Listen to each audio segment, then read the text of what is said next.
အားလုံးပဲမင်္ဂလာပါဘာဘောက် channel ကနေကြိုဆိုလိုက်ပါတယ်ကျွန်တော်ဆိုရီပါ2026ကမ္ဘာဖလားကအာဂျင်တီးနားရဲ့ကန်ဝင်ကစားသမားကြီးဒါလီယိုနယ်မက်ဆီအတွက်နောက်ဆုံးကမ္ဘာဖလားဖြစ်လာတော့မှာပါမက်ဆီရဲ့ဒါခမ်းနားတဲ့ခီးစဉ်ကြီးဒါပြီးဆုံးတော့မဲ့အချိန်မှာပဲအာဂျင်တီးနားအသင်းကသူ့ရဲ့နေရာကိုစက္ကန့်မဲ့မျိုးဆက်သစ်ကျယ်ပွင့်တစ်ယောက်ပေါ်ထွက်လာခဲ့ပါပြီသူကတော့အခုလက်ရှိအီတလီစီးရီး A မှာတောက်ပနေတဲ့နီကိုပတ်စ်ပဲဖြစ်ပါတယ်နီးပြစကယ်လိုနီရဲ့လက်အောက်မှာအနာဂတ်မက်ဆီဖြစ်လာလိမ့်မယ်လို့ဒါတပြေးညီသတ်မှတ်ခံထားရတဲ့ဒီလူငယ်လေးအကြောင်းနဲ့2026ကမ္ဘာဖလားမှာသူဘယ်လောက်အထိရေးပါလာမလဲဆိုတာဒီနေ့ဗီဒီယိုမှာ bro နဲ့အတူအသေးစိတ်တင်ဆက်ပေးသွားမှာဖြစ်လို့ဗီဒီယိုကိုအဆုံးထိကြည့်ရှုပေးကြပါဦး2026ကမ္ဘာဖလားပြိုင်ပွဲမှာအာဂျင်တီးနားအတွက်လီယိုနယ်မက်ဆီရဲ့နောက်ဆုံးဒါလက်ရွေးစင်ကစားသမားဘဝခီးစဉ်ဖြစ်လာဖို့တေချာနေပြီဖြစ်ပြီးဒါကတကယ်ကိုခမ်းနားတဲ့မက်ဆီရဲ့ကစားသမားဘဝတစ်ခုပါပဲဒါပေမဲ့သူ့ရဲ့အရာကိုစက္ကန့်မဲ့သူကလည်းဒါအသင်းလူစင်းထဲမှာပါဝင်နေမှာပါ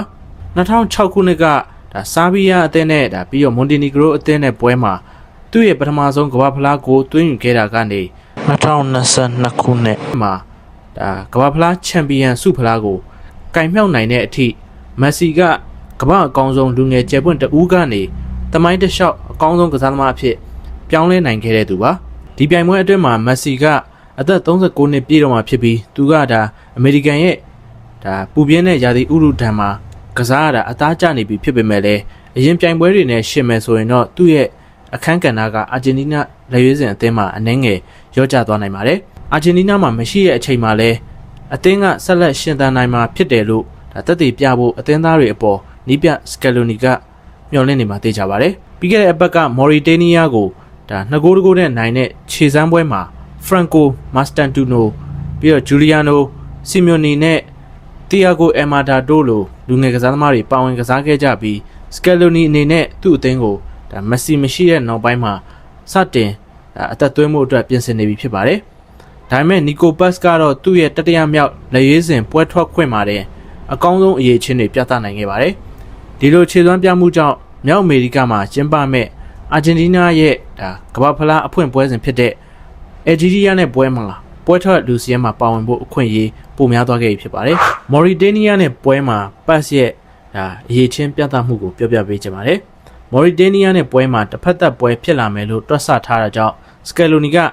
ရီယယ်မက်ဒရစ်လူငယ်ဟောင်းပတ်စ်ကိုဒါတိုက်စစ်3ယောက်တန်းရဲ့ညာဘက်ချမ်းမှာပွဲထုတ်ခဲ့ပါတယ်။အန်ဆိုဖာနန်ဒက်ကဦးဆောင်ဂိုးသွင်းယူခဲ့ပေမဲ့အာဂျင်တီးနားရဲ့ဒုတိယမြောက်ဂိုးကတော့ပေးသက်တွေကိုအားရကျေနပ်မှုတွေပေးစွမ်းခဲ့ပါတယ်။ပွဲကစားချိန်မိနစ်30မှာဖရီကစ်ရရှိခဲ့ပြီးကိုမိုအသင်းရဲ့တိုက်စစ်ကွင်းလေလူနီကိုပတ်စ်ကတာဝန်ယူကန်သွင်းခဲ့ပါတယ်။အရန်ခုံမှာထိုင်ကြည့်နေတဲ့မက်ဆီကိုအားကျလို့ပဲဖြစ်ဖြစ်နီးပြစကယ်လိုနီအထင်ကြီးအောင်တခုခုထူးထူးခြားခြားလှုပ်ပြခြင်းတာကြောင့်ပဲဖြစ်ဖြစ်ပတ်စ်ကဒီဖရီကစ်ကိုအေးစစ်စစ်ကန်သွင်းပြီးတော့အသင်းအတွက်2ဂိုးကိုမရှိဖြစ်စေမဲ့သူ့ရဲ့ပထမဆုံးလက်ရွေးစင်ဂိုးကိုရယူပေးနိုင်ခဲ့ပါတယ်။အဲ့ဒီဂိုးပေါ်မက်ဆီရဲ့ချီးကျူးမှုကိုအထင်ရှားမြင်တွေ့ခဲ့ရပြီးအသက်22နှစ်အရွယ်ဒီကစားသမားလေးစီကဒါကရှစ်ပြေးနမိတ်ဆိုရင်တော့ဒါအာဂျင်တီးနားဘောလုံးလောကရဲ့အနာဂတ်ကစိတ်ချရတဲ့လက်ထဲမှာရှိနေပြီလို့ဆိုရမှာပါဒီလှပတဲ့ free kick သွင်းကိုကြောင့်လူအများရဲ့ချီးကျူးမှုကိုခံခဲ့ရသလိုပတ်စ်ကပထမပိုင်းအတွင်းမှာလည်းတကူတော်ဆွဲယူထိုးဖောက်မှု dribbling တွေပေါ့နော်3ချိန်မှာ2ချိန်အောင်မြင်ခဲ့ပြီးတော့ပြိုင်ဘက် area အတွင်းမှာဘောလုံးထိချက်5ချိန်နဲ့ခန်းစစ်ပိုင်းကူညီမှု4ချိန်ထိပြုလုပ်နိုင်ခဲ့ပါတယ်။ဇမ်ဘီယာနဲ့ခြေစမ်းပွဲမှာတော့စကယ်လိုနီကအပြောင်းလဲတချို့လုပ်ခဲ့ပြီးပတ်စ်ကိုအရန်ခုံမှာထားကဒါမက်ဆီကိုတိုက်စစ်ညာဘက်ချမ်းမှာပွဲထုတ်ခဲ့ပါတယ်။ပတ်စ်ကပွဲပြီးကန်ဒီ16မိနစ်အလိုမှာအယ်မာဒါရဲ့နေရာမှာလူစားဝင်ကစားခဲ့ပြီးဂိုးကန်ချက်တစ်ကြိမ်တကူတော်ဆွဲမှုအောင်မြင်မှုတစ်ကြိမ်နဲ့ဒါတက်ကြွကစားဟန်ကိုပြသပေးနိုင်ခဲ့ပါတယ်။အာဂျင်တီးနားကကမ္ဘာဖလားမတိုင်ခင်နောက်ဆုံးခြေစမ်းပွဲတွေအဖြစ်ဇွန်လ6ရက်နေ့မှာဟွန်ဒူရက်စ်ဇွန်လ9ရက်မှာဆာဘီယာတို့နဲ့ကစားရမှာပါအဲ့ဒီအချိန်တွင်းမှာဒါပတ်စ်အနေနဲ့ကိုမိုအသင်းမှာဒီနှစ်ဘောလုံးရာသီကိုကောင်းကောင်းအဆုံးသတ်နိုင်ဖို့နဲ့အာဂျင်တီးနားမှာပွဲထွက်ခွင့်ရဖို့အတွက်ကြိုးစားသွားရမှာဖြစ်ပါတယ်ရှေ့လာမယ့်ရတရပတ်တွေကဒါပတ်စ်အတွက်အဆုံးဖြတ်ဖြစ်နိုင်ပါတယ်လက်ရှိအချိန်ထိပတ်စ်ကကိုမိုအသင်းအတွက်အကောင်းဆုံးခြေစွမ်းပြနေပြီးနီးပြဖာဘရီဂက်ရဲ့ဒါအသင်းကိုကိုပါအီတာလီယာဆီမီဖိုင်နယ်အထိရောက်အောင်နဲ့စီးရီး A မှာအဆင့်4အထိရောက်အောင်ကူညီပေးထားပါတယ်ချန်ပီယံလိဝင်ခွင့်ရဖို့ကလည်းတကယ်ကိုနီးစပ်နေပါပြီဒီယာဒီစီးရီး A 29ပွဲမှာနီကိုပတ်စ်က10ဂိုးသွင်းဂိုးဖန်တီးမှု6ချိန်အထိ ပြုလုပ်ထားပါတယ်သူ့ရဲ့ခြေစွမ်းတွေကစီးရီး A ကဒါတခြားကွင်းလယ်လူတွေနဲ့ရှင်းမယ်ဆိုရင်ထိပ်တန်း9ယောက်အတွင်းမှာရှိနေပါတယ်အခွင့်အရေးကောင်းဖန်တီးမှု17ကြိမ်ဂိုးပေါက်ကန်ထည့်မှု42ကြိမ်တကူတော်ဆွဲယူမှုအောင်မြင်မှု55ကြိမ်နဲ့ဒီပြိုင်ဘက်ရဲ့ area အတွင်းမှာဘောလုံးပြန်လည်လူယူနိုင်မှု23ကြိမ်တို့ကသူ့ရဲ့ထိရောက်မှုကိုသက်သေပြနေပါတယ်ပတ်ရဲ့ဘတ်စုံကစားနိုင်မှုကလည်းကိုမိုမှာအထင်းသားကိုပေါ်လွင်နေပါတယ်သူကနီးပြ Fabrica ရဲ့လက်အောက်မှာနံပါတ်10 row မှာပွဲတိုင်းလိုပွဲထွက်ခဲ့ရပေမဲ့ညာတောင်မှန်ဘက်ကိုထွက်ကစားလေးရှိတတ်ပါတယ် Fabrica ကလည်းနီကိုကတိုက်စစ်အားတန်တဲ့ကစားသမားပါသူ့ရဲ့အရေးချင်းကိုကွင်းထဲမှာအသုံးချခြင်းပါတယ်သူကဒါနံပါတ်10 row ရောနံပါတ်8 row ရောဒါကစားနိုင်သူပါလို့ချီးကျူးခဲ့ပါတယ်တကယ်တော့နီကိုပတ်စ်ကဒီနေရာနှစ်ခုစလုံးကိုရောဆက်ပြီးတော့ကစားနိုင်တဲ့ကစားသမားပါ